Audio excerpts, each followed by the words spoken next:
Bonjour à tous, bienvenue sur le plateau TV Veto Inside en direct d'AVVAC, le congrès Marseille édition 2025. On va parler de prothèses de hanche, justement chez nos chiens, avec mon confrère le docteur Antoine Dunier-Mérigot, spécialiste en chirurgie au CHV Languedocia. Bonjour Antoine. Bonjour Valérie. Bon Antoine, est-ce que tu peux nous rappeler en quelques mots en quoi consiste la prothèse de hanche ? Donc une prothèse de hanche, grosso modo, ça va permettre de remplacer une hanche malade par une hanche artificielle et on va remplacer tous les composants de la hanche, à savoir donc l'acétabulum qui est la partie du bassin avec une cup qu'on appelle en anglais, comme un bol.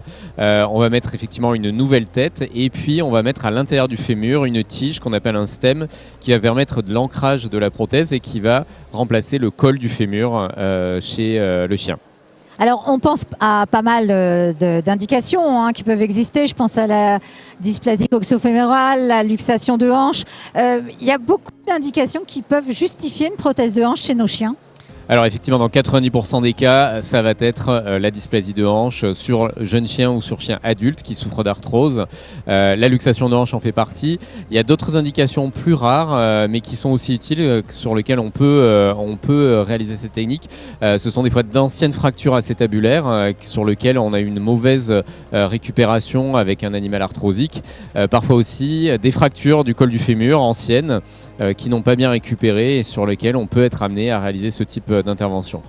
Antoine, moi je serais curieuse que tu nous rappelles aussi les signes cliniques justement qui sont liés à une dysplasie de hanche et que tu nous indiques aussi les pièges diagnostiques qui peuvent arriver.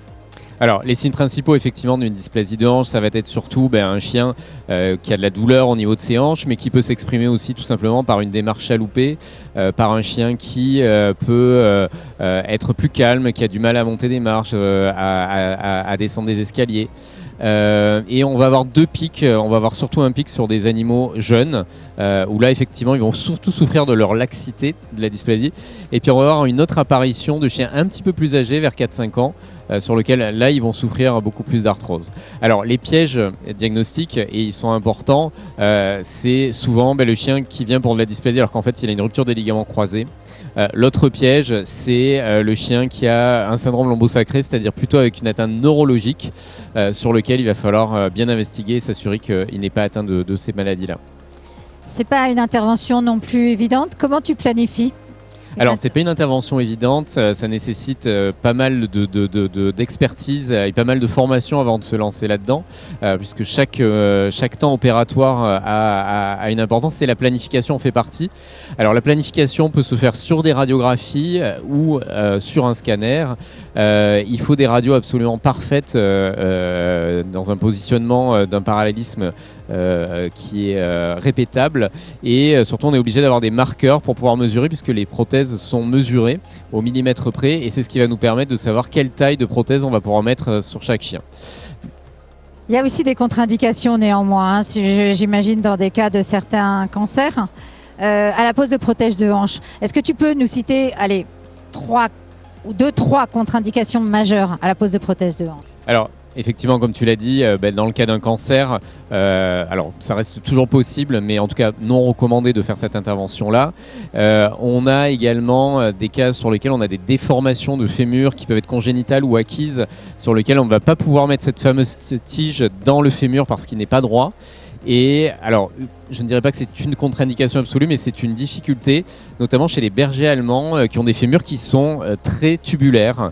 La tige qu'on va mettre, le stem qu'on va mettre dans le fémur a une forme un petit peu de flûte, une forme un petit peu triangulaire.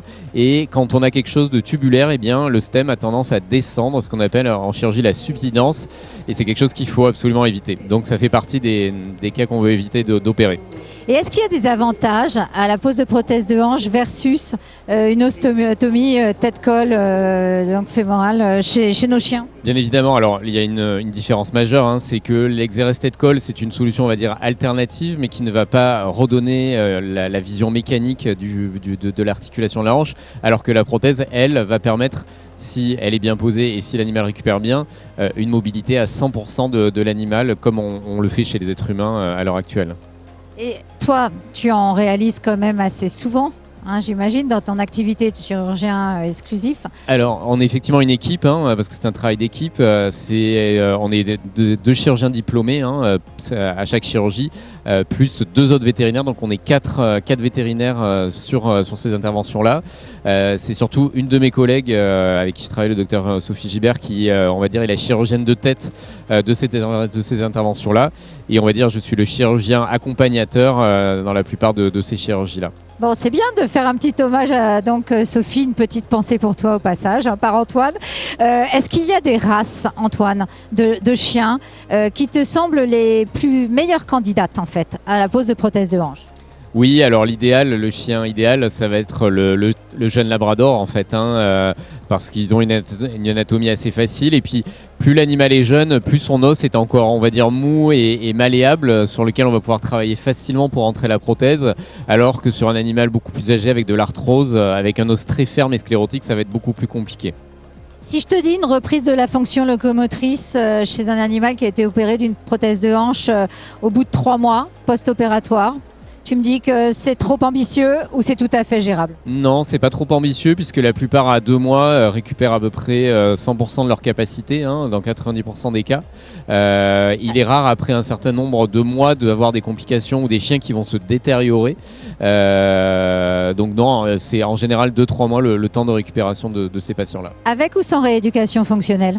Alors, il y a beaucoup d'animaux qui n'ont pas besoin de rééducation. Certains vont avoir besoin de balnéothérapie, surtout de la marche en tapis roulant aquatique.